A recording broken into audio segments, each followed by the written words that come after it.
seas and oceans. We shall fight with growing confidence and growing strength in the air. We shall defend our island, whatever the cost may be. We shall fight on the beaches. We shall fight on the landing ground. We shall fight in the fields and in the streets.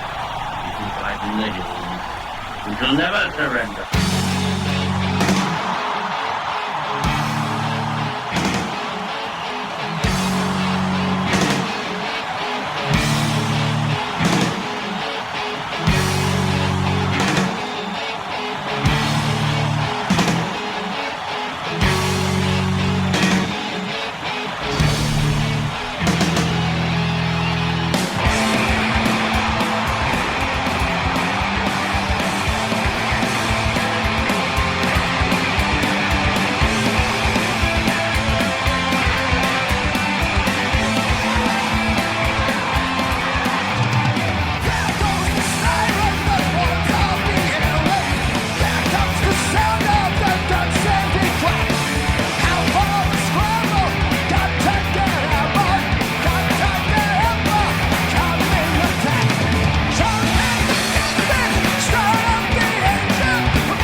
January 28, 2008, and I'm at Stansted Airport in England.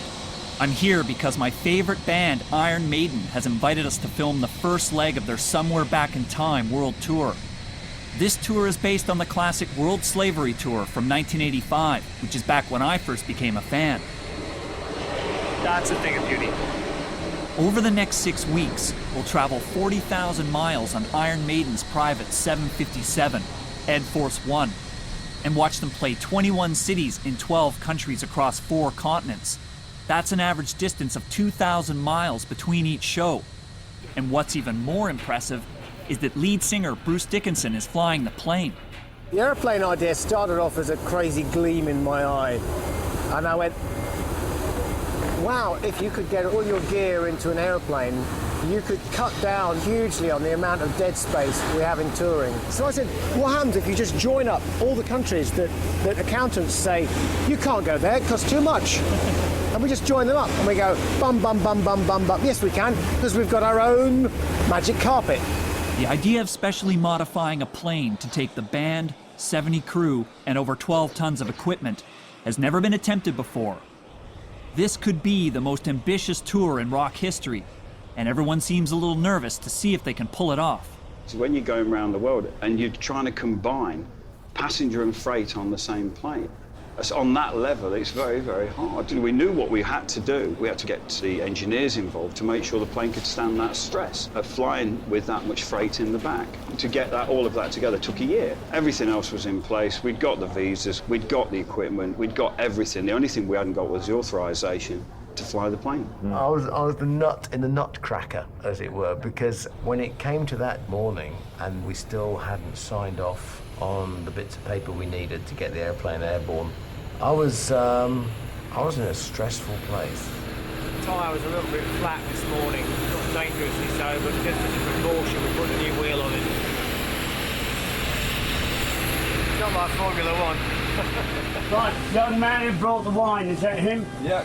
Front and centre, take your hands out of your pockets. How come we shouldn't have our hands in our pockets? Because it shows a slovenly attitude, the type of attitude that is easily displayed by ex-colonialists like you lot. Ian, what you did tell me to do with the documentary people if they annoyed me? You said I've got to be really nice to you. Iron Maiden's always been a band that's maintained their privacy to a certain level over the years. They've never really had like a camera crew kind of come into their lives who are outsiders, and we don't really know what to expect.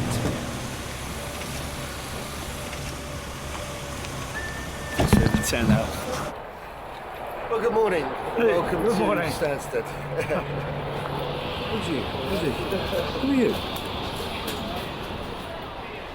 Because as we drove into the airport, everybody had arrived. There was you guys out there with the cameras, and Rob was telling us to be nice to you and all this. And I was, yeah, you don't come out of my face. Right, come here. I didn't really sleep a lot the night before. It was because it's like going on holiday. When you get, when you were a kid and get anxious and don't want to go to bed, just want to go away. Oh, yes, here we go, Ed Force One. Hey, you freaking beauty. And you got a whole face on there. I must admit I was a bit sceptical about it all. The idea of band and crew travelling on the same plane was like a trip you do away in a coach somewhere and have a few cans of beer in the back, like a day trip, except that it lasted 6 weeks. I think the only time we'd ever travel with a crew was back in the late 70s, where basically there was only one crew member. There was all a band and one guy. I think it's something everyone look forward to, actually, because all crews are maniacs, and ours has got their share of characters. No interviews for tax purposes. Right, you're not allowed in this section. I'm sorry, you haven't got a special pass.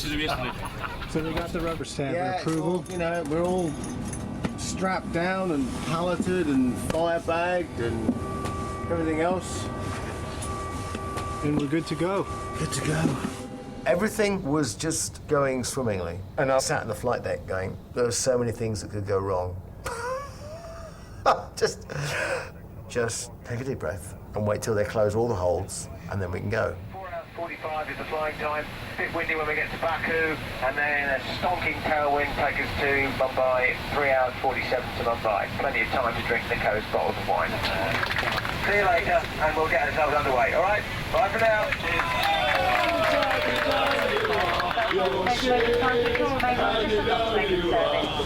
High Star 666 Tower, via Sierra 1, clear for takeoff, wind 290, 10 knots.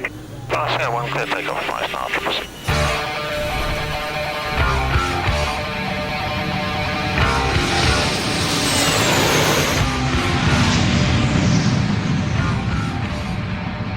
I've done plenty of takeoffs in Boeing 757s, but this particular one was rather special. It was like, I was so glad to get the wheels up and get underway. London 5 Star 666, passing 2,800. Everybody was just chuffed to bits in the airplane. The seats were all comfy and the road crew couldn't believe the leg room, and then the cabin crew started serving the drinks and the grub and everything else. Everybody was like, yeah, great!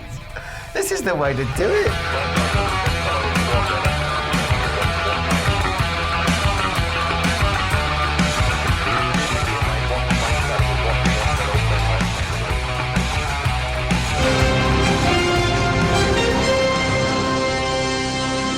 Getting here on Thursday, the band's been mobbed by young rock fans keen to get a closer look at their heroes. Although Iron Maiden struggled to get any radio airplay back home, they still fill stadiums around the world. This new plane means they can play more shows in more countries than any other group can. Despite being around for decades, Iron Maiden are spearheading a new wave of hard rock here in India. Teenagers fed up with mass-market Bollywood music are buying into heavy metal in a big way. Matt Smith, Sky News, Mumbai. Are you happy? It's not even funny, man. They haven't got the helium.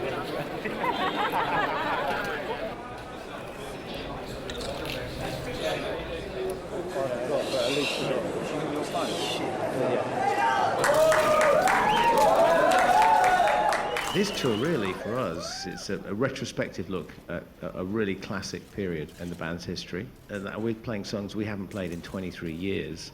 But most importantly, for an audience which has never seen us perform these songs. This is a real treat. You know, it's every guy's dream to be a rock star, and you guys are living that dream. So could you give us a little insight about, you know, what it's really like backstage on tour? You know, the kind of stuff that you wouldn't want us to know. If we told you, then you'd know, wouldn't you? Yeah, we could tell you, but we'd have to kill you.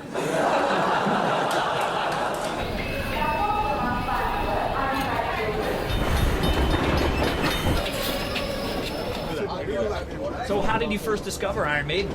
Discovered at my friend's uncle's place, and I saw this Seventh Son of a Seventh Son cassette box over there, and I just freaked out on the artwork, to be honest. It was just love at first listen. I just got hooked on to Maiden just like that, right. And you know, I haven't looked behind ever since.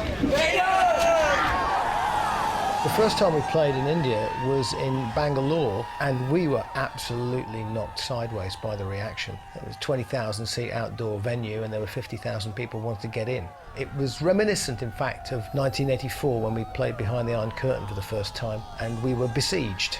This is the first major metal band which has played in India. I mean, they're larger than life, and you can see the crowd. They're waiting here from 6 o'clock in the morning, and it's very important because more and more kids get inspired by the metal scene. They start getting into playing guitar, drums, and forming bands, and something positive will come out of it in years to come. Bruce, you rock!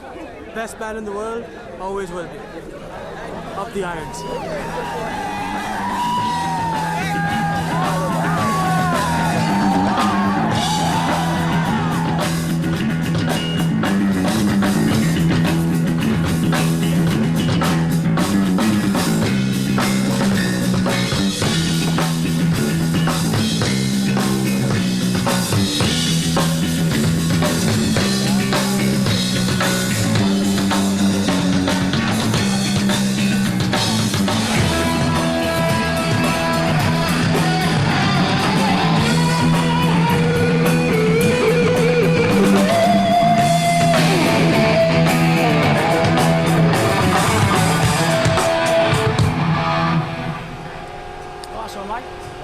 Sound check. That worked nice, didn't it? It worked really nice. I can really hear you well now. Yeah, but keep that eye. I'll keep it through though, because that really is a fail safe. The first show was India. What was your feelings going into Well, to be totally frank and honest with you, I was more frightened of getting up on that stage than I was getting inside of 757 with a bunch of hooligans and all our gear in the back. So we got to the venue and the stage was built from wood. The stage was sort of lashed together bamboo. We were sort of going around tested it, but it was actually really solid. The whole backstage thing, where everything's like red carpets and great big tents, and you know, it's almost like being back in the Raj or something.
conditioning off, please. Off. Let's go. Come on, go. I'll tell you what amazed me was madness went down a storm. I know. Which is unusual. So, beer. Obviously got very good taste. 5 beers is not enough for an hour journey, I'm pretty sure.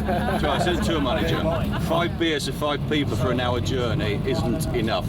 It's pathetic. I'm sure we can afford it. I can't talk very well, so my mouth's so dry. So bear with me. Dear boys and girls, this is what it's like after a gig in a van. We post-mortem the gig for about 10 seconds, make apologies to one another, unless there's a real big whoopsie. And then we argue about ice cream vans and stuff. It was a little jagged tonight. Got through it, I thought I might collapse halfway through, I kind of run out of steam a bit. I'm an old man for crying out. Oh dear, we still got the police escort. We didn't need an escort. Yeah, one on the Boxing Road. Right.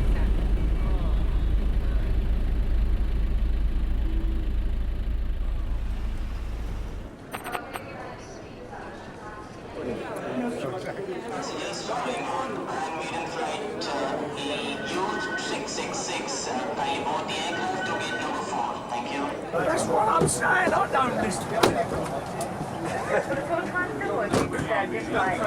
Please observe the fasten seatbelt signs, no smoking signs, which will remain on.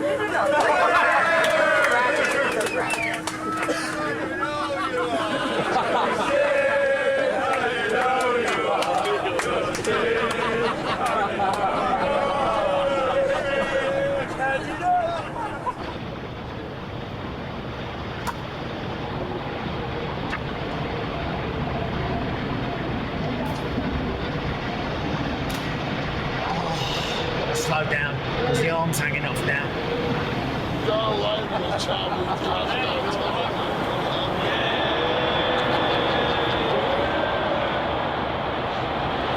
watching a rare wild animal. Even in its sleep, it snarls and it growls, unaware of the presence of the cameras. Rod is the best rock and roll manager in the world, who is not just about the money and the fame and the bullshit. It's about integrity, and we did it our way. He's just such a bombastic guy. I mean, which is what you want as a manager. Sometimes he's bombastic with us as well, which we don't really want at times. We all moan about him, but we love him dearly, and he's a very hard-edged person. He's a Yorkshireman. Oh, bloody talk about that. Oh, bloody, come here. Oh, bloody Roderick Smallwood. He's brilliant when he bursts into the room. I thought that was him. And it's awake. We've woken it up. Fat chap to sleep with.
So where are we? We're at the Corner Hotel in Australia for the Iron Maiden Melbourne meetup.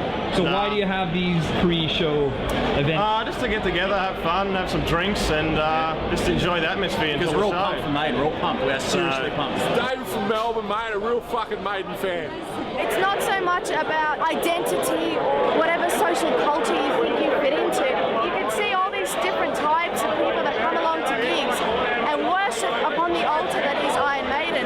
They have this ability to really hit your heart, and either that or it just makes you fucking want to headbang and go fucking wild. How long have you been Maiden fans? Since I was fucking born, man!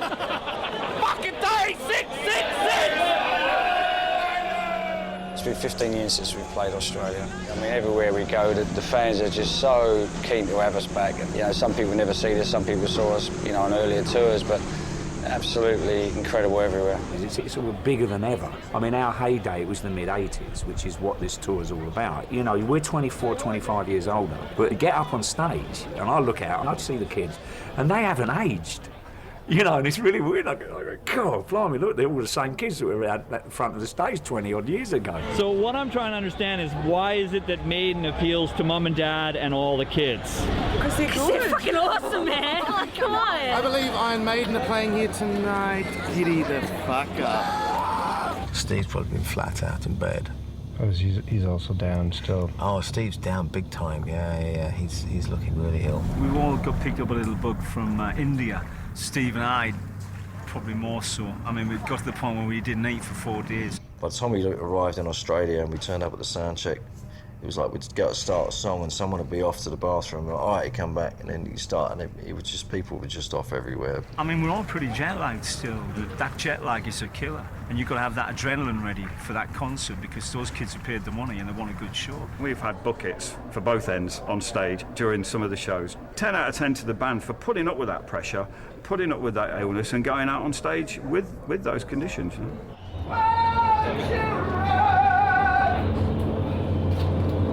There's always a shit house that you can sing in somewhere.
I think it's a bit better. Adrian was like, yeah, it's a bit better. It's a bit better, it's better than worse. You know, none of the places you play are designed for music, so you always have sound problems. It's just something you have to overcome. You have to just be prepared for the worst, you know, and if it sounds great, all the better, but you can't let it throw you off. You know, people that come pay to see you, they don't give a shit if you know, if it doesn't sound good on stage or anything. They want to have a good time, and that's what you've got to try and put across. Adrian has always been the stickler for getting the tones right that he wants. He's very meticulous. He's like that in his playing. When you listen to his guitar solos, they're very meticulous, very precise. Adrian's guitar playing is the stitching, it's the texture, the fabric that covers all the structures. Nothing Adrian does is aggressive, like everything lopes. He picks notes out of the air like that. And how he does it, no one knows, only Adrian, because nobody else can do it. I'm trying to be all serious, I'll probably look... Sorry. I felt like shit before I went on, and then I don't know, I got some adrenaline going and I enjoyed it in the end. It was good. Contrary to belief, boys and girls, Harry Harris don't smack the shit out of his bass guitar strings. He tickles them. I have it on good authority, he's a good tickler. Yeah, I've talked a load of bollocks, isn't he, eh? Seriously good authority. More shit comes out your mouth than your arse, mate. More shit. Actually. Are you coming for a drink, Steve? Got some nice chili. Just made floor there. Oh, mate. Oh, you're fired. You can go home. Good, I thought he was going to come in and film me in the bloody bath. I have my limits. Bloody right you do, mate. Go on, bugger off, you. Cheers, boys. See you later, mate. I'll see you in the spring. I'll see you in the... Can't beat him. Bugger off. I don't like being part of the group all the time. You know, you need to be out, be an individual. It keeps you fresh. So when you got the show the next day, you're not all, you know, hungover or whatever.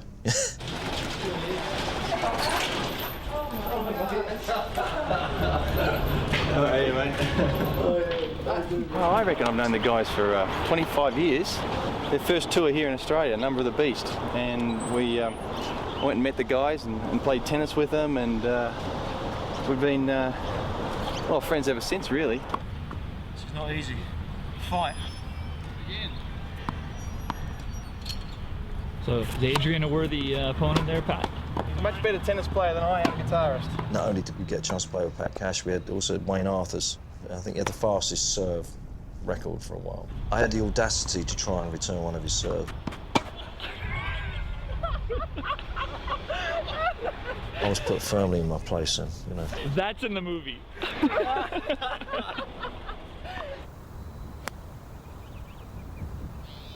No, little right, didn't you? Let me get your camera. Ooh! You know, when you're on the road as much as we are, you just don't want to sit in your hotel room and just mope or watch movies. Everyone has their own activities that they do. I think it keeps you kind of sane. Get the bloody way! Get out the bloody line! A lot of bands go out there and tend to put on this image of staying up all night partying, and you can't go out and go crazy every night because the performance for the next show would suffer. Instead of spending 6 hours in the bar, you can spend 6 hours on the golf course, you know, and then maybe an hour in the bar. Not bad, Dave. Bit hanging on the right side there. Davey is the backbone of the band. You can have a chat about things and he won't say anything, and then he comes out with these amazing words of wisdom. Dave is the wise counsel. Doesn't say much. Day-to-day problems, not bothered. Major crises, somebody will ask Dave what he thinks. Well, I think this, and it's like, whoo-hoo, oh, then we should have got that out of him 2 hours ago, you know. And it's good night from him. And it's good night from him. And it's adios, amigos. Toodaloo. Bye-bye, boys and girls. All aboard the Skyline.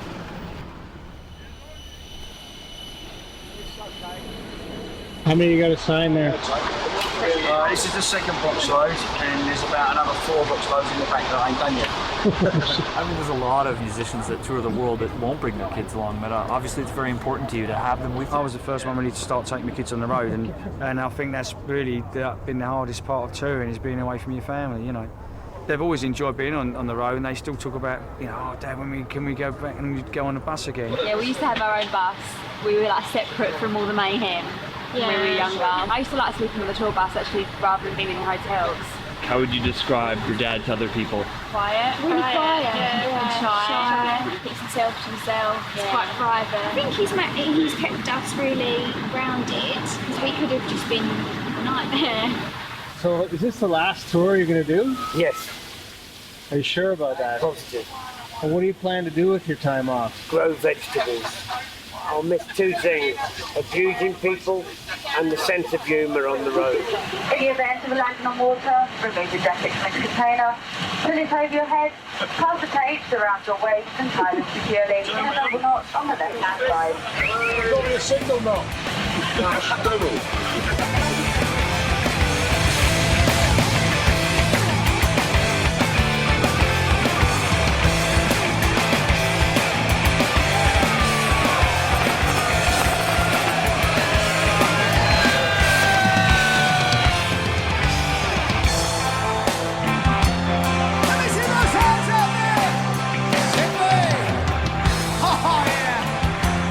Take a look at yourself.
thing was something that was in my bones from when I was little. 2 members of my family were in the RAF, so I was brought up with aeroplanes. It shocked me, the experience of getting in an aeroplane and actually flying. You can never be the master of it. You can control it to an extent, but eventually you have to submit to some of its realities. It's a very humbling experience. Bruce is just full on. I mean, he's the energy of the man. I mean, I just wish I had a serum and get something out of him stick it into me. He tends to be able to juggle lots of things at once. He has a perpetual flood of ideas. His enthusiasm rubs off. When he gets excited about something, he really follows it through. I mean, like now, he's flying planes on days off, and we'd be like doing a European tour, and we'd fly home after the show, and he'd be up next day flying to North Africa. You know, you think, Christ, at his age, he should slow down a bit, but no, not a bit of it. It's past our second equal time point, so now we're absolutely committed to go to Narita. This is in fact my first time flying into Japan. I say it's a very wonderful experience so far.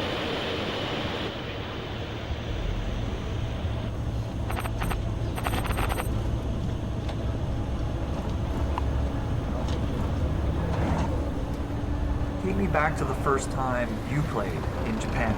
I was very excited to come to Japan because it's somewhere I'd always wanted to visit. You know, I was rather intrigued with all the Shogun stuff and that's notice, I got a Yakuza samurai on my see, look, see? Back then, you'd turn up at a hotel and they'd be there and they'd be giving you presents, little stuffed toys and little cards, and they just make you feel really welcome. I think it was the only place in the world where we physically got mobbed by teenage girls. Hello, my name is Maria, Japanese maiden girl #1. Welcome to Japan, Iron Maiden. Okay? I would like to become Steve Harris' daughter. We'll have to work on that. Stay heavy.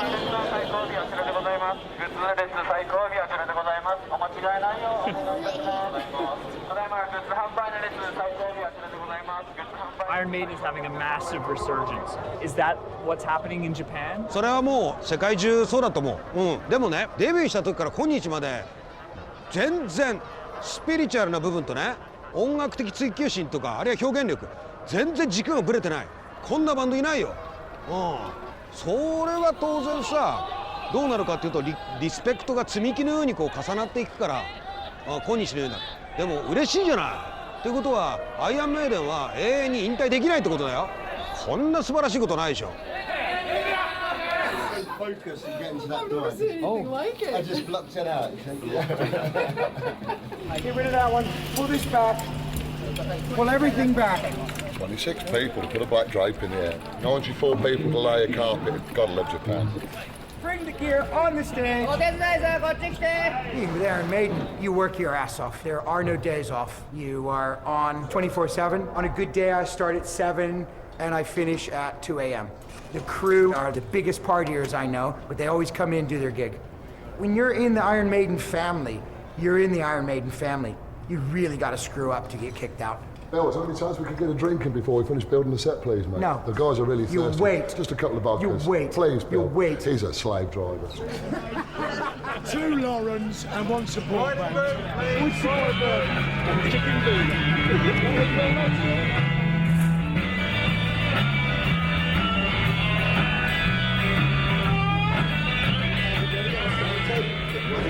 I'll send the old man back here to come get you. Yeah, the old man of the sea. His last turn. It is, isn't it? It is. It's his last go. It's his last go. How many times has he retired? He'll be back. This is about 40 times. At least twice. Dick Bell and I go back way before I joined the band. He's a phenomenal production manager, and he's part of the family. He used to come around and hit you on the arm, like, come here! And he's on a bit of a bastard. He knows exactly where to clump you. And now he's retiring again after tomorrow. Bruce, he hasn't dressed yet.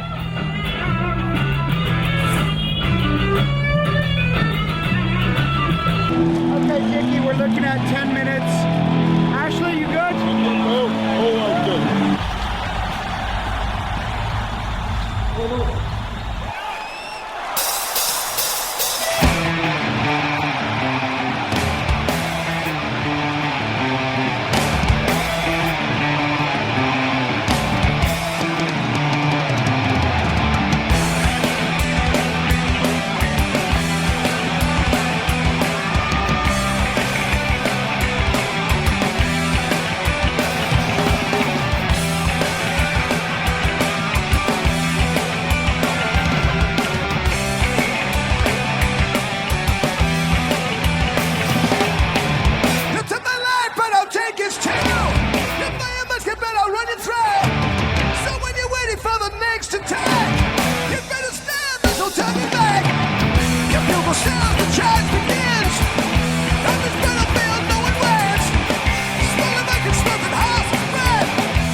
brilliant.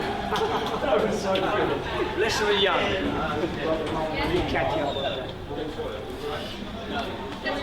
See you somewhere in Spain. Done. Yeah, it is a big bastard. Carry on. Ladies and gentlemen, the captain politely requests if you are carrying a mobile telephone or any other electronic equipment, be sure it's now switched off as these items may interfere with the aircraft. And you know you are, you're shit, and you know you are.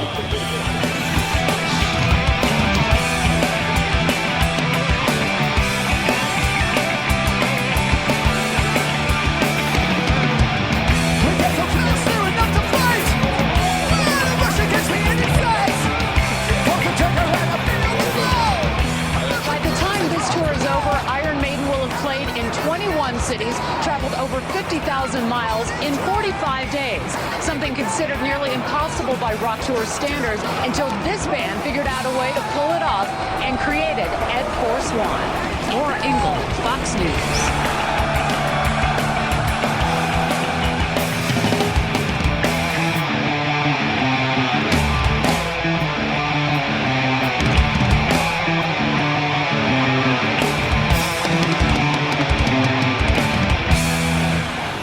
To sunny LA. Yeah, but it is sunny. I mean, We flew from Japan after a couple of days there, up through Anchorage to LA. Well, when we got to LA, Steve got straight off the plane. And then typically Steve, the music comes first, off the plane, bum straight down the studio with Kevin. You know, you might need to just bring it out. Just done that bit there. I just like the tri-Jan's guitar, leaving it up. I don't think Maiden ever cares about being relevant, and I think that's one of the things that makes them relevant. We like 8-minute songs, we like the slow intros and outros, we like the gallop in the middle. Guess what? It's, you know, so we've got 10 songs like that. We don't give a fuck. Steve is, you know, he's obviously the anchor of the band. He writes a lot of the songs. If he doesn't write the songs, he has a say in the way they get arranged. You know, it's Steve's band. We have this kind of sixth sense with one another. He doesn't have to say so, I can tell what he wants. And likewise, there are a handful of bass players that play our sort of music that are that good. And I happen to be playing with one I personally think is the best in the world. Steve is the musical basis of Maiden, and it's something I can say quite openly. All of the band would agree with that everything gets Steveized. The spirit of Maiden comes from his musical focus on what he thinks is right, and it's completely incorruptible.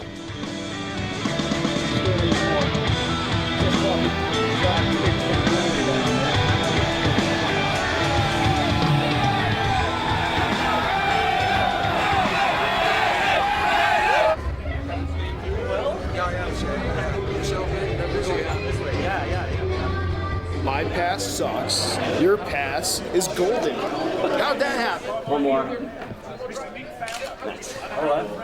All right, I wore out Peace of Mind. I mean, I wore that out. I'd listen to it all day, and then when it got to be nighttime, I'd put the headphones on, listen to it some more, you know, so I wouldn't keep the neighbors up. Did Smith and Murray influence your guitar playing in any way? Well, I was always a fan of the twin axe attack, but myself, I never, you know, wanted to share.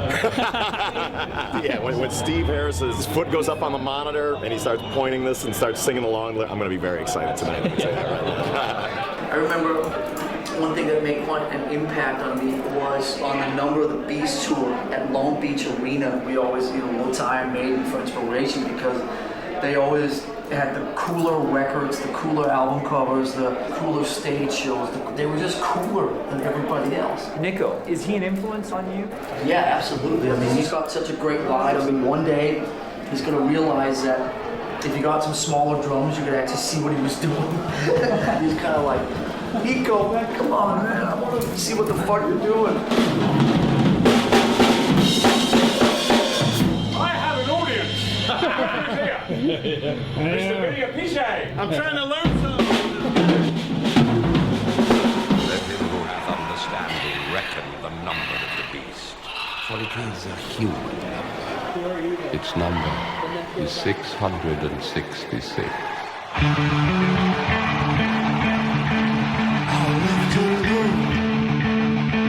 My mind was blank.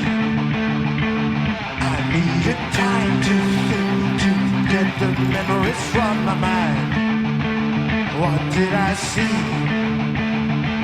Can I believe that what I saw that night was real and not just fantasy?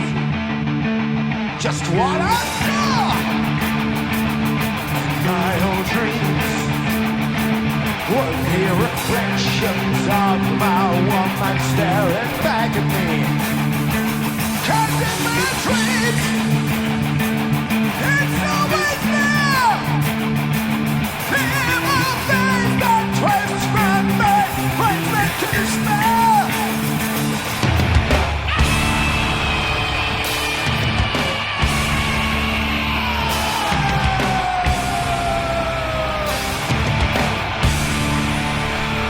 Nights went back, was no use holding back, 'cause I just had to see what someone watching me.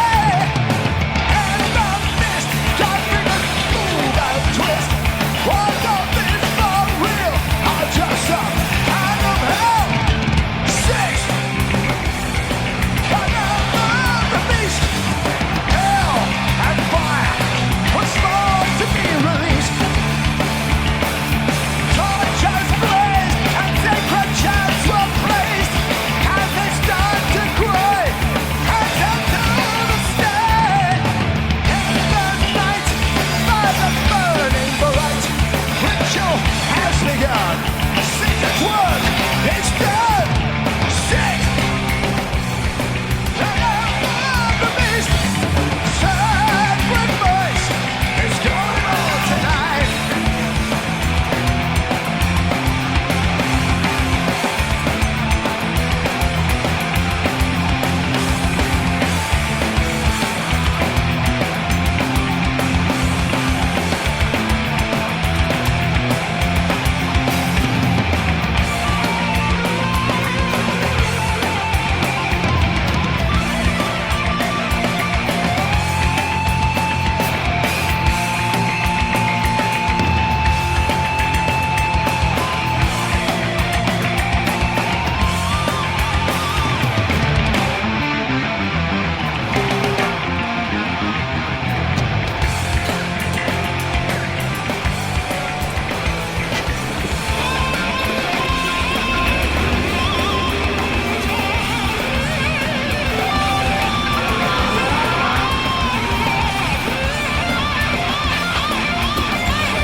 So just under 6 hours.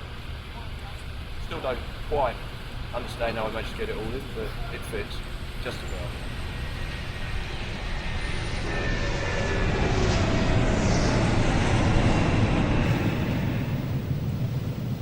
Going all the way around the time zones, halfway around the world, up to Japan, from summer to winter, not just across a date line, not just going backwards a day, but going back a whole season. That was a huge chunk of jet lag, just non-stop. But when we left LA, there was certainly, I suppose, a slightly somber mood, because there was a feeling that, well, guys, I guess the holiday bit is over, because the adventure was really about to begin. Because when we hit Latin America, you get this idea that you're on the edge of something exploding. Climb 50370, cleared direct Tango Tango Mike, by star 666. 666, the number of the beast. You got it.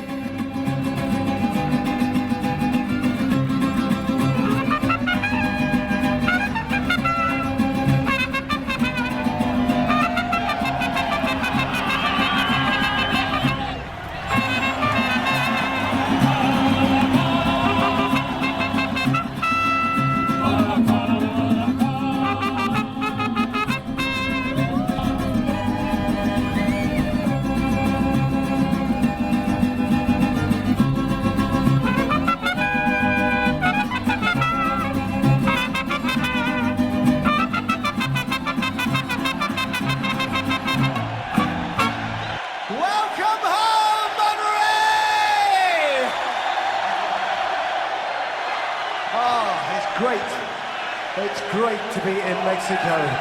It is. And you know what? Every time we go south of the border, the hotter it fucking gets.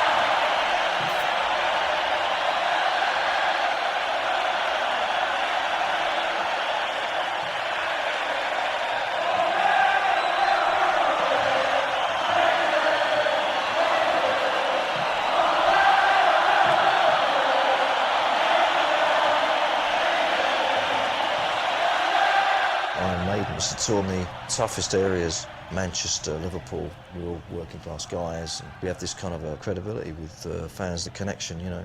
Music meant a lot to people, obviously. It was a way out.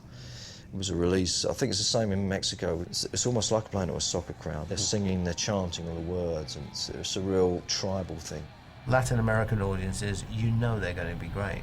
The anxiety is, are we going to be as good as the audience? Or are we just going to give 150%? We've really got to deliver a passionate performance that justifies our existence in front of this audience.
£5. That's $10. Oh. All right, 8. Beautiful. That costs 350 euros. You're joking. That's not worth Look at the work. 300. Yeah, it's very nice. I've seen work like that before for a £5. This is the best. That's beautiful. Thank you so much. That's lovely. Look at that, boys and girls. Look at this. This is going to look great on my mantelpiece at home next to the other one I got last time I was here. We've lost Yannick. Now, as you may have gathered from the what you've seen so far, that Yannick's a little bit of a lone soldier. He runs off and disappears and does his own thing. Normally, you find him in an Irish bar somewhere. Being there's no Irish bar here, he's just decided to go off on his own anyway. And last time we saw him, he was heading over there. So, Oh, there he is. Where is he? Right in front of us. Oh, he's come back. There you are. I was just telling you, you went off on your own. Yes. There he is. He's back. Boys and girls. Couldn't find the Irish pub, so he came back. That's why. Yannick is the jester. He's so funny. He's a party animal as well. Out he goes, strutting around, and he enjoys his life very much. Jan is someone I can bounce a lot of stuff off. And we could talk for hours about the band, about music. He's an intelligent guy. You know. He probably won't tell you he's got a degree in like sociology. He's a very educated guy. There's two sides to Yannick. Yannick can be quite sort of outgoing at times. He loves going to Irish bars and mixing with people, and other times he'll go out strutting. Like now, he's probably be out strutting today on his own somewhere.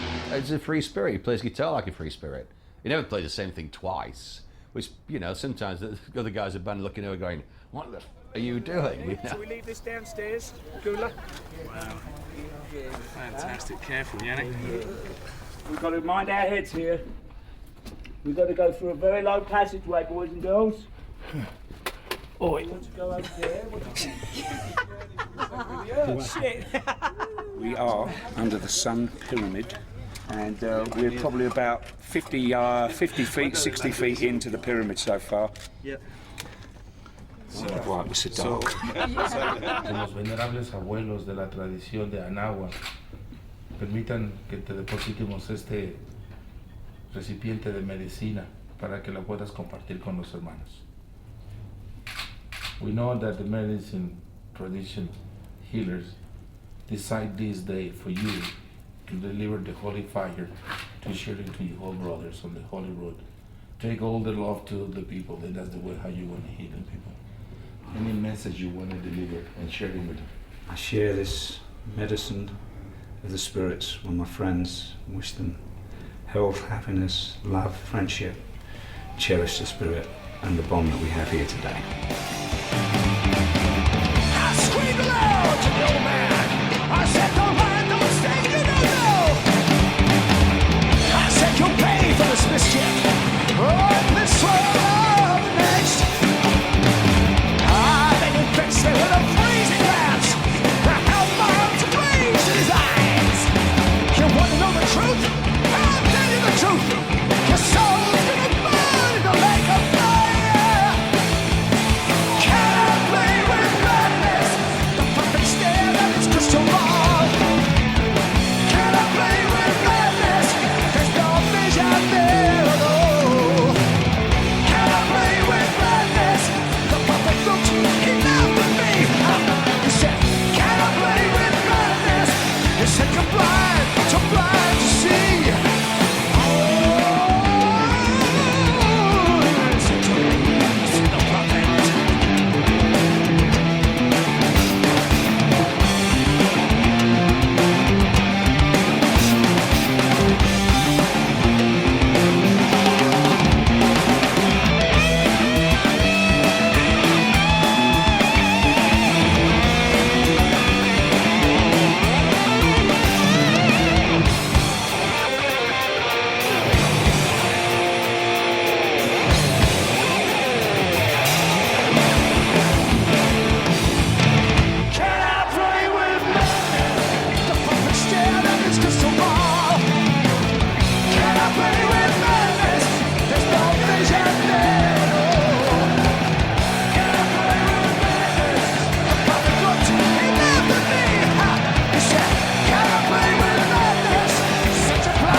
Para el staff de Iron Maiden, welcome to Costa Rica.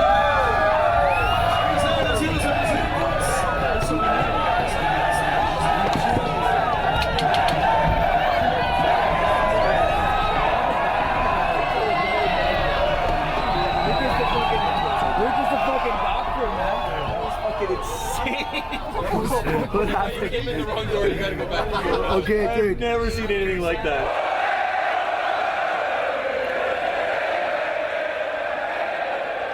When the promoter first suggested Costa Rica, I thought he was going to do like 7,000 capacity hall. And he said, no, we're doing the football stadium. I said, you sure? He says, yeah. It ended up being the biggest gig ever in Central America. It was sold out way up front, 27,000, and anybody else who could cram in the corners. But it was the biggest show they'd had in Costa Rica, and we'd never been there before. So it was new territory for us to kind of go in and Maidenize. It was like finding some weird tribe in the middle of the jungle, and they all come out and go, Fear of the Dark, favorite album. What? Hoyos negros mientras abre tu mente. Dios sabe que quiere ir a casa. Niños de la maldición. Children of the dead.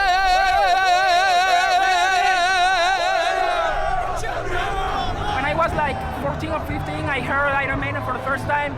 Oh, this is amazing, Iron Maiden. Could you Imagine to see them alive. Oh no, shame, we live in the ass of the world. A lot of people have come here, people from El Salvador, Honduras, Nicaragua, from South America like Ecuador.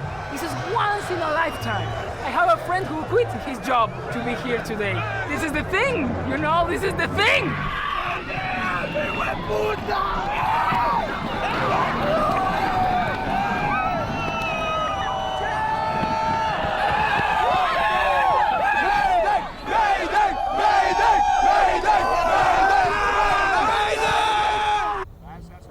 We decided to go to play golf in Costa Rica.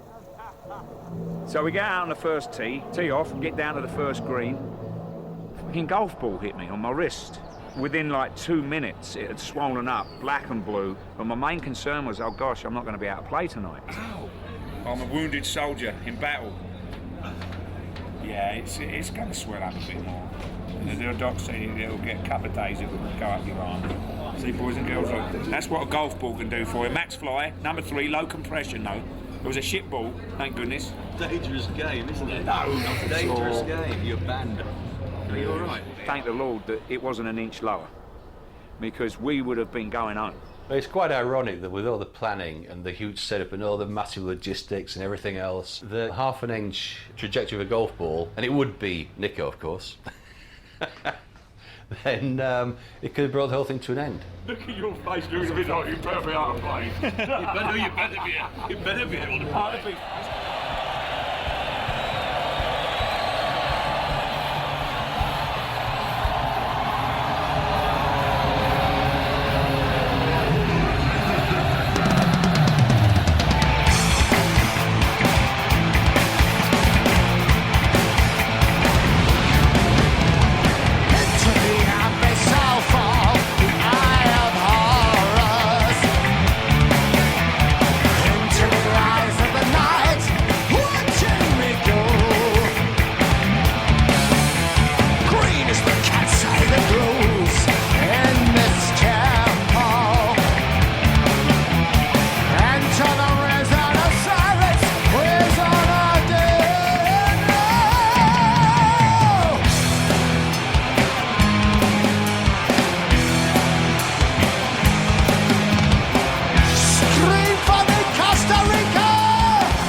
it's like this in immigration, what's it going to be like in the rest of the country?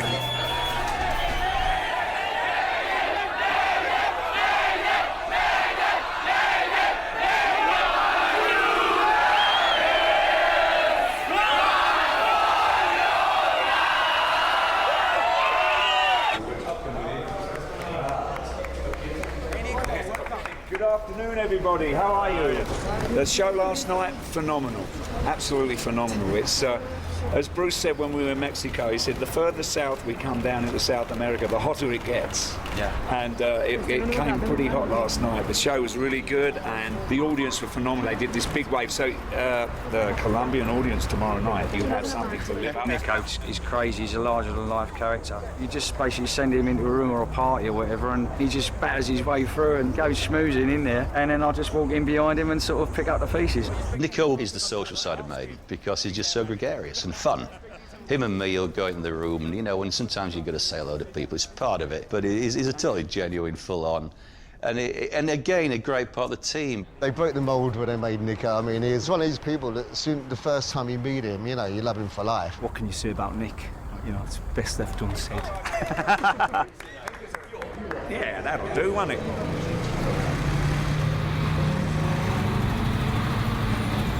Estamos aquí en las afueras del Parque Simón Bolívar días antes del concierto de la legendaria banda de rock Iron Maiden. Como pueden ver, ya hay gente acampando, guardando puesto porque quieren estar en los mejores lugares del concierto. Going to Colombia, we'd never been to Colombia before, and we were playing this massive park in the middle of the city, and all the way along there were tents, about 3 miles of it. Apparently they'd been out there for a week, 10 days, so they could get near the stage. I've never actually ever seen that before, ever. Seeing that, your pulse rate goes up and you just get a huge adrenaline rush.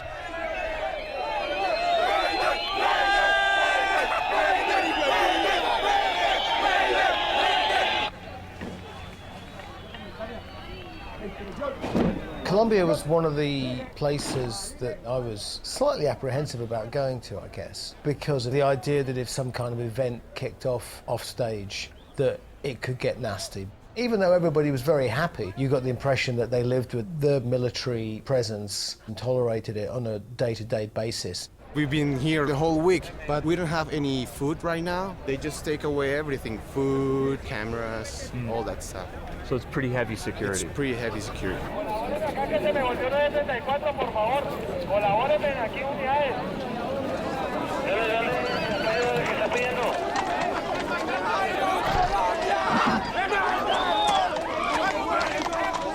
The atmosphere was charged. It was all brewing up. It was only going to take a small thing for things to potentially get out of control. The logistic, there is no fucking logistic. They are fucking assholes. Well, they don't like metal, man. They are mistreating the metal in here. The world knows that Colombia has a very serious social problem, but here the metal music is alive. This is the main dream for every rocker here in Colombia. I think that I'm going to cry there. I know I'm very emotional, but I think that I'm going to cry there because it's a dream. I grew up listening to Iron Maiden.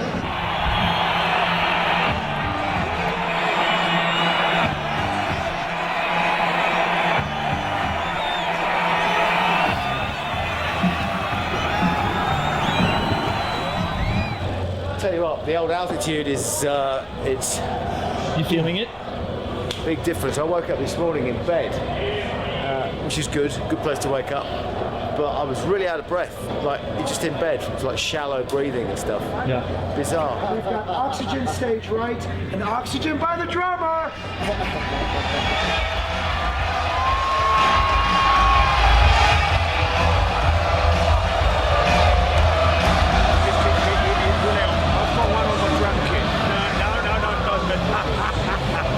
Bruce, when you need oxygen, it's over stage right, say the word. I could have done with oxygen last night. I've got a shocking hangover.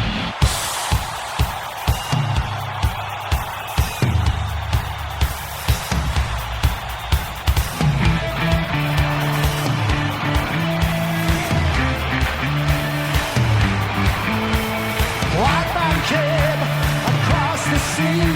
He brought us pain and misery.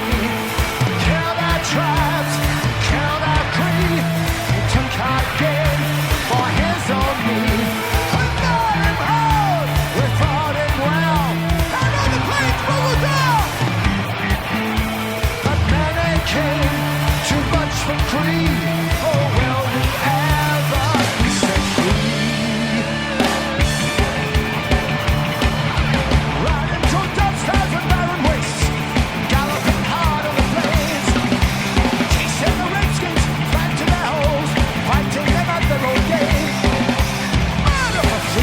stabbed in the back. Women and child on a coward's attack. Run to the hills. Run for your lives. Run to the hills. Run for your lives. Soldiers move the battle wastes, hunting and killing's a game. Raping the women, wasting the men, all the good engines are dead. Sharing the whiskey, taking their gold, and strengthening the gun, destroying the all. Come on!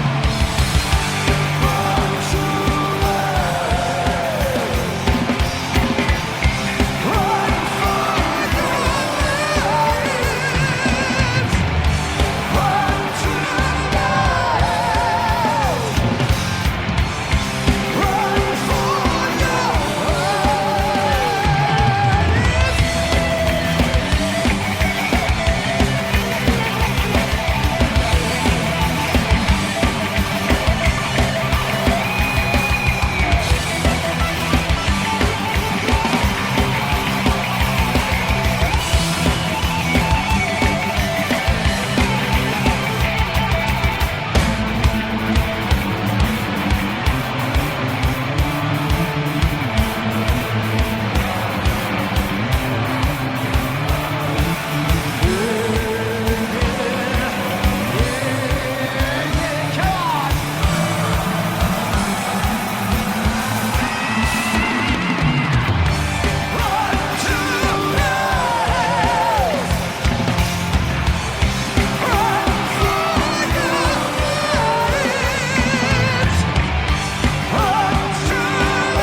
Oh, have a nice bottle of ice, mate.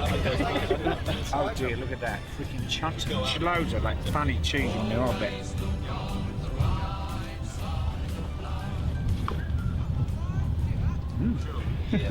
It's not bad. I'm a wuss with the cheese. I don't like the sweaty feet cheese, and I don't like the really strong cheese, but this ain't bad. Anyone fancy a chunk of pizza? No, but that's what I mean. 9 o'clock is early. Yeah, true. Is that the time we're leaving tomorrow? That's like a 7:30 wake up, isn't it? 8 o'clock, mate. Pack up. You got to do the 3 S's. I can do them in 15 minutes and be downstairs. I have to shave first, then the shower, then the I can't even say it. Does it confuse you if anything happens out of sequence? So It does. Sometimes I have to do the... Like you wipe your bum with your razor or something No.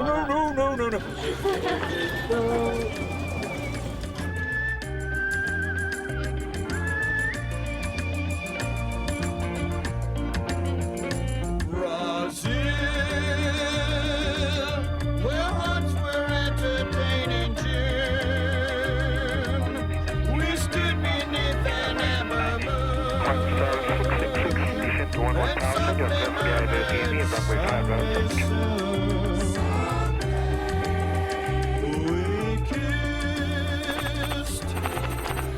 Brazil for us is where Latin America started when we did Rock in Rio. And of course we went down there just for one show and the experience was unbelievable, life-changing. Muito obrigado, Brasil, Rock in Rio. Eu quero todo mundo louco esta noite!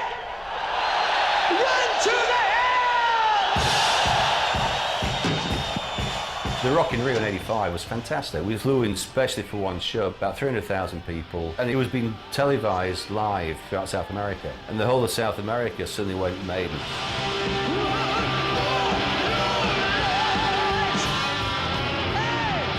Came from upstate New York, it was freezing cold. Went down to Rio. I don't think I'd ever really been to a hot country before. Certainly not South America, it was all, you know, wide-eyed. It was all a bit of a shock, really. They're very excitable, passionate fans and people jumping up and down, chanting Maiden and stuff like that. I mean, being British, we're not used to that. You don't get that excited. But the amazing thing is that it goes on undiminished every time we go back.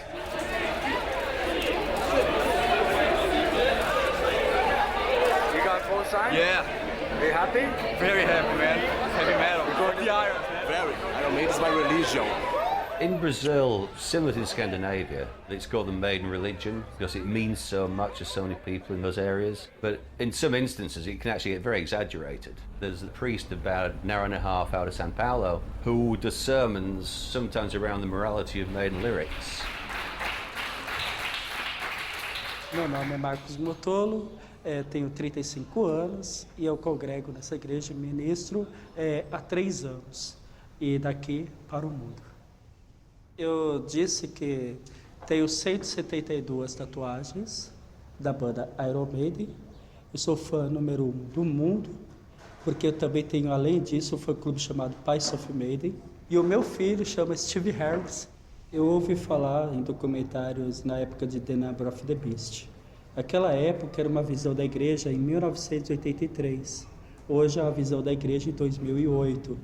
E a igreja ela abriu um pouco bilateralmente para que possa entender entre cultura e espiritualidade. Could you describe for us some of your tattoos? Pais of Maiden, amarrada no bico. Conforme a gente se mexe, ele tenta se escapar.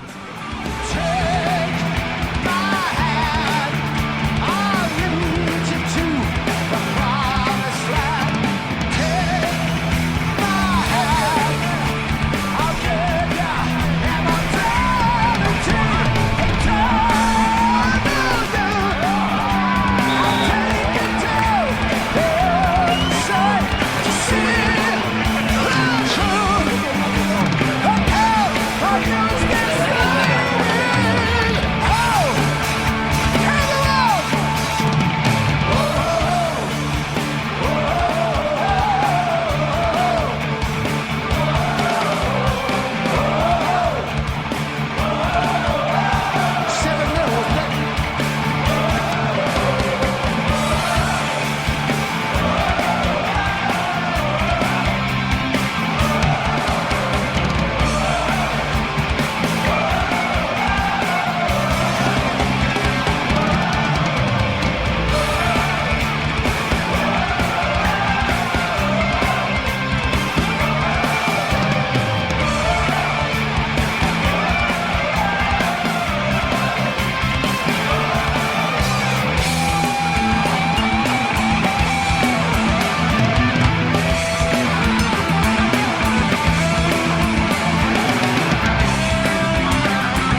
the success of the band in South America, you do get the corollary, the price of fame, which is that you really just stuck inside the hotel. You can't just go and amble out and take a stroll.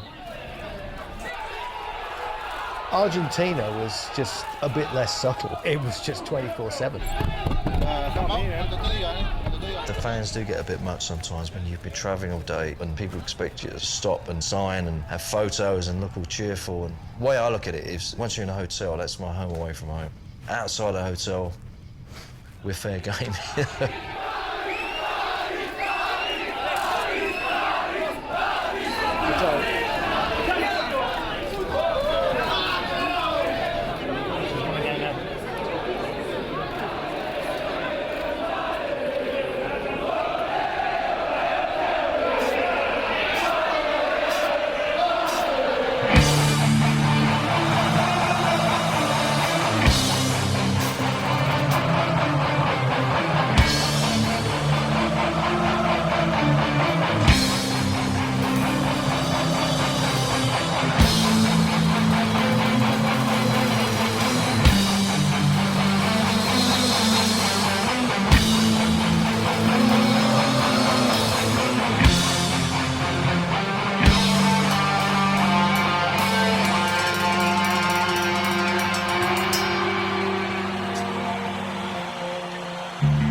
Dark road, at night, a strolling through the park.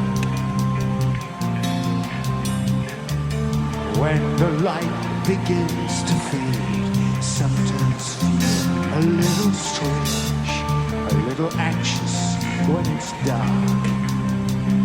Fear of the dark, fear of the dark.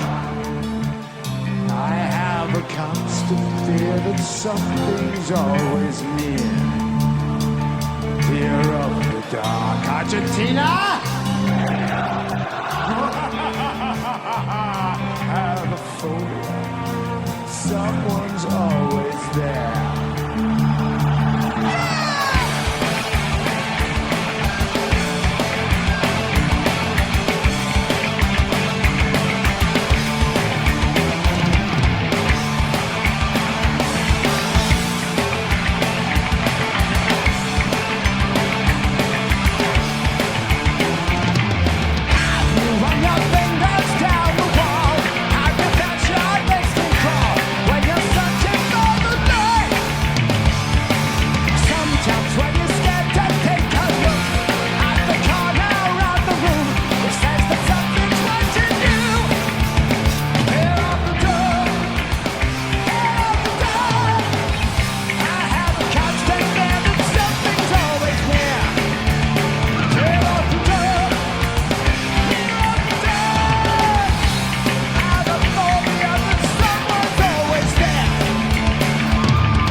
Where the local time is 5 to 1.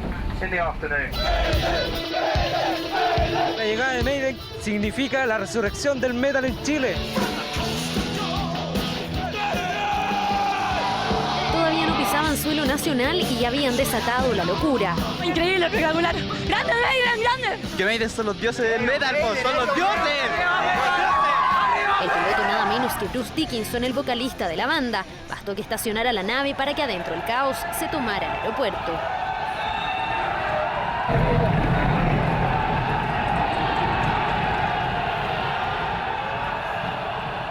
This was the most out of control reception that I think we've had in Chile. And it's kind of ironic that we're in that situation now because we were banned initially. Además tienen claras tendencias satánicas, por lo que no es bueno su presentación aquí en Chile. The once all-powerful Catholic Church took exception to what they thought were our satanic lyrics. And unbelievably, they stopped us coming to Chile. Fue una pena muy grande porque era la primera vez que Iron Maiden iba a visitar nuestro país. El gobierno no tuviera la suficiente abertura de mente para poder darse cuenta que era un solo show de rock. All they wanted to do was see the band. That was it. End of story. They didn't want to start a revolution. They just wanted to go and see a heavy metal band.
Playing essentially what would be considered a classic Iron Maiden set. It's almost kind of like saying to the fans, okay, now we're going to give you, at least the fans in America, we're going to go back and revisit the catalog. No.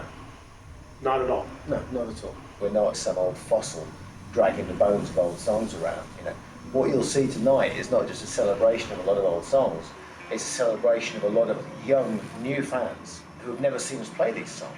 Anytime you go out and you play songs that you've played before, there's always going to be an element of people going, well, I've heard these songs before. But the purpose of this tour was really very, very different, because our entire audience for the last 8 years has been getting steadily younger. So, as a big thank you, large Christmas present wrapped up in a box with a big bow on top, here, have a classic world slavery tour, and that's why I get bent out of shape anytime anybody tries to play pin the tail on the donkey, and the tail they're trying to pin on us is that this is some kind of revival antique show, and it's not that. Is there a song or two that you most look forward to doing again that came back into the set? Tonight?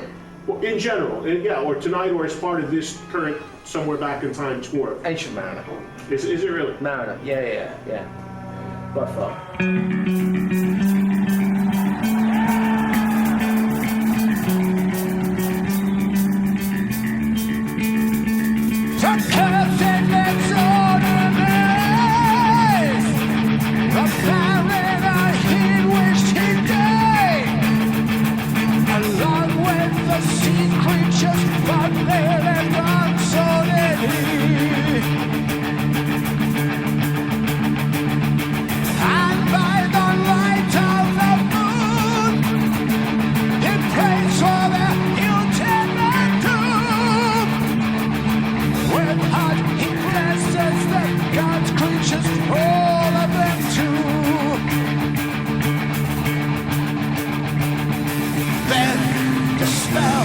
To break, the albatross falls from his neck, sinks down like lead into the sea, then rain falls, comes the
Once that plane landed in Toronto, we knew the show would go ahead and we'd achieved it, we'd done it. And that was a great feeling. And really, if you look back over 6.5 weeks, we played 21 cities, 23 shows. It's equivalent of playing a major concert every alternate day, except those concerts are 3,000 kilometers apart. And we pulled it off. There was a sense of elation that, wow, here we are. And then I just thought, Christ, it's bloody cold.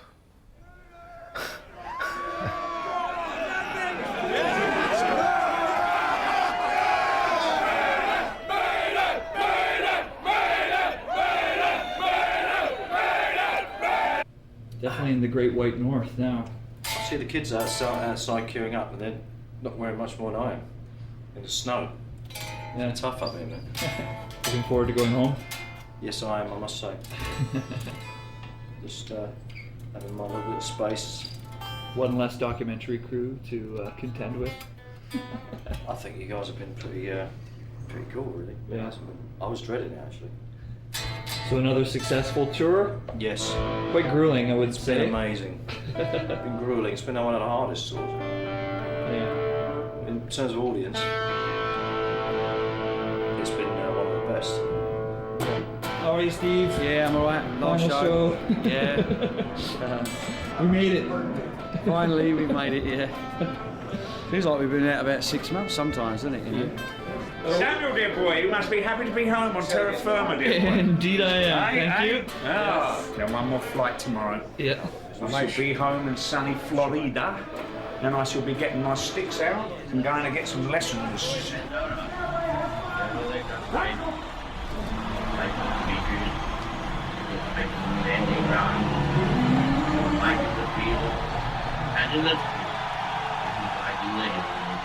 We will never surrender. I think the essence of us hasn't changed that much really as people, really. I think we still do the music because we love doing the music. It's not about money. It's nice to make money, but you can see what we do is we mean it and we enjoy it. It's all about the music, and I think people know that. We've done it our way. We do it without radio. We do it without basically any media. We haven't become celebrities. We still go and have a drink in the pub with our mates. Nobody has to bow down to us. You know, we're just musicians. We play music, we enjoy it. And if you like our music, God bless you. And if you don't like it, you know what? God bless you too. So it's a beautiful thing that we're still here in 2008 doing the biggest tour we've ever done. I mean, this is bigger than the 80s. I'm kind of doing something that I love doing. I'm being able to play music and express myself and travel around the world and have a great life. And this is a thing you never take for granted and just enjoy every moment. We've got a bunch of your fellow countrymen out with us making a documentary on the madness that follows us around the world. So I'm putting them on fair warning now. They've been well behaved so far. They've said all the right things. They've been nice. We've even bought them drinks. But you know where they fucking live, right? That's all I'm saying. It's fitting that we should end up with the last bit of the tour that's been done around the world in this crazy, crazy schedule, in a place that we love, in a place that embraced Iron Maiden before America ever knew we existed. Having gone through the gamut of so many countries and generating so much hope in people, it's starting to occur to me now that we are actually, what's that expression, being thrust onto the tip of the spear in terms of putting some kind of message out there. All people need is something to hang on to that's real. You know, that somewhere in the universe is something you can rely on. They won't let you down. And if Maiden fulfill that for people, I think that would be a remarkable thing. We might all end up retiring at some point in the future, having actually achieved something. Wow.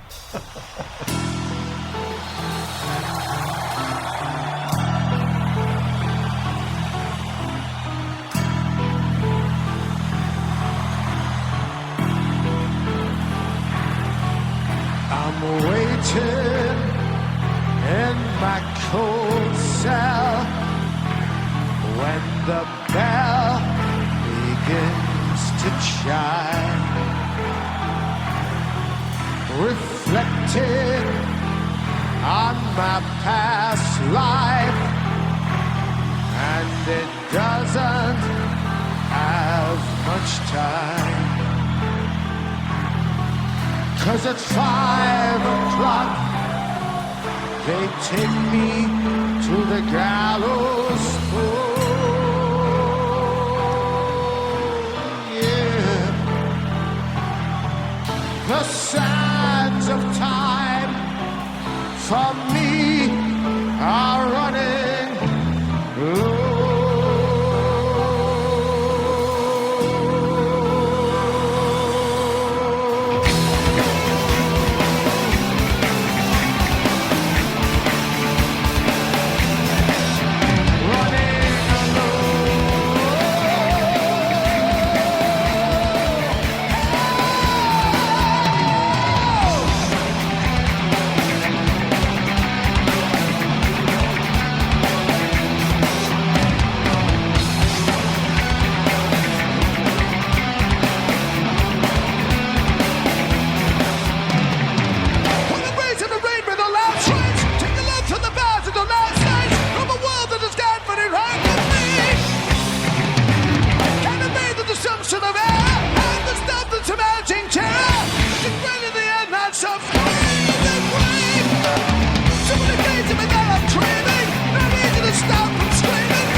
Always look on the bright side of life. Always look on the light side of life. If life seems jolly rotten, there's something you've forgotten, and that's to laugh and smile and dance and sing. When you're feeling in the dumps, don't be silly chumps. Just purse your lips and whistle, that's the thing. And always look on the bright side of life.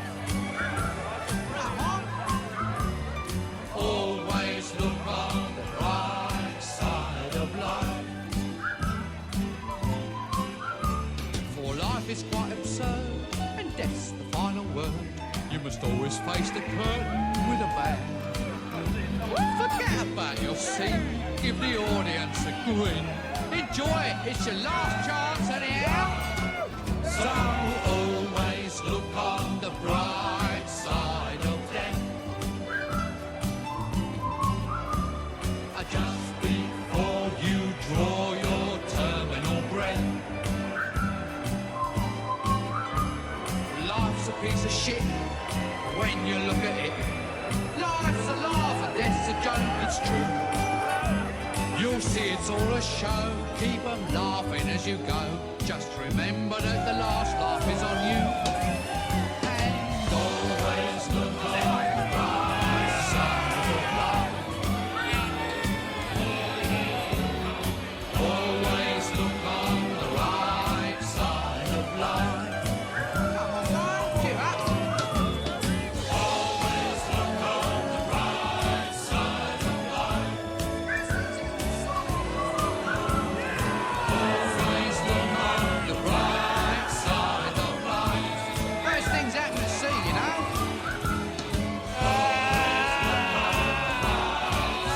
What you got to lose, you know? You come from nothing, you're going back to nothing. What you lost? Nothing. Nothing will come from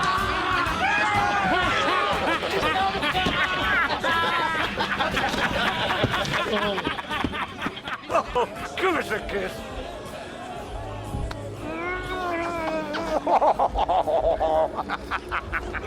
You just missed the whole best footage of the whole fucking tour. What we need to do is get Rod Smallwood in a barrel over the end of it. No, it's bloody nothing this. I've done worse.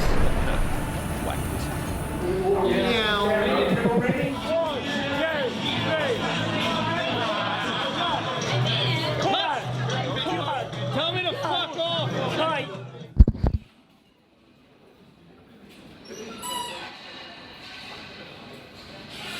Why don't you lot just fuck off and go home?